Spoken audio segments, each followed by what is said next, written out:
Here in Charleston, history and flavor dance together in the warm breeze. Charleston has become somewhat of a food hub in the country. People travel here to eat. The city has grown into a food lover's paradise, with tradition and taste woven into every bite.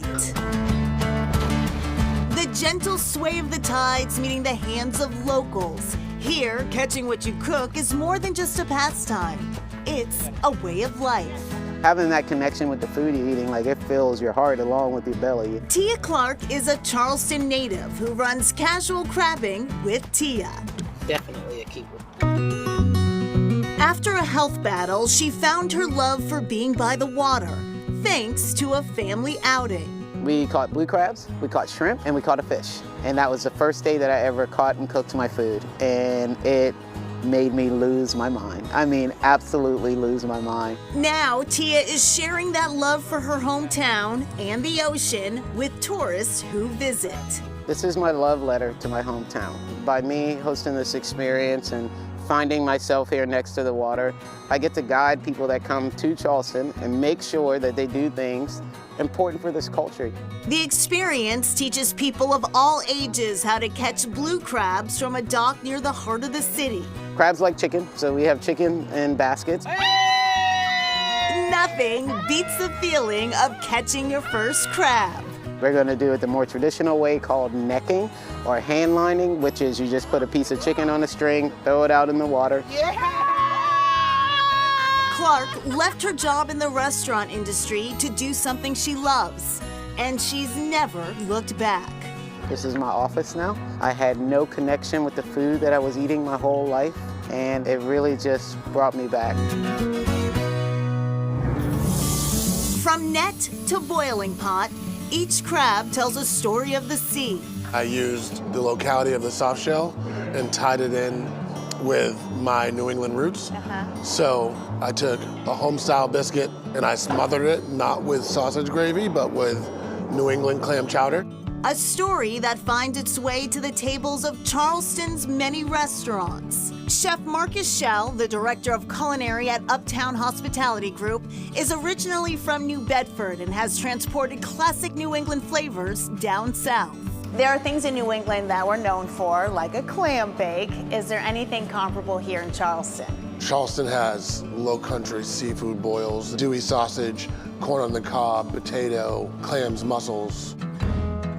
That timeless low country tradition and more have drawn generations to the shores of Bowens Island near Folly Beach. We are probably most famous for our steamed wild local oysters. Most New Englanders are probably not used to opening oysters in a cluster or doing like a traditional oyster roast that we call down here. Hope Barber manages Bowens Island Restaurant. She is the fourth generation of this family-run business. My great-grandmother bought this island back in 1946 for around $3,900. And at the time she purchased it, it did not have a causeway, so you had to wait till it was high tide and row out here in a boat.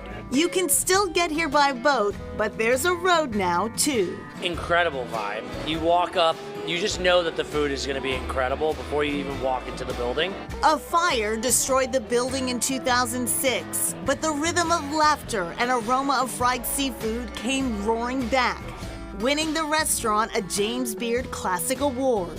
The vibe is kind of coastal, kind of fish camp, kind of like a family. With friends and family gathered around the table, and as day turns to dusk, there's only one thing left to do.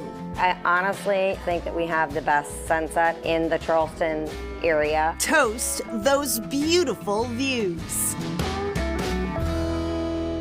Cheers. This southern seafood journey is only missing one thing, the nectar, or table wine of the South. That's really good. Any guesses? A lot of people claim to have owned sweet tea in the South. Tea's been a big part of South Carolina. That's right, sweet tea. But this time, It tastes like your grandma's sweet tea. With a kick. Yes. at Firefly Distillery, they're making sweet tea vodka. Scott Newitt, along with his partner, have run the operation since 2005. We came out with the world's first sweet tea vodka, which was a big hit. We went from 1 state to 50 states in 9 months. Including New England. You can go to Martha's Vineyard, you can go to Cape Cod, you can go, I'm for sale in this awesome bars. The ingredients are simple. There are only 3.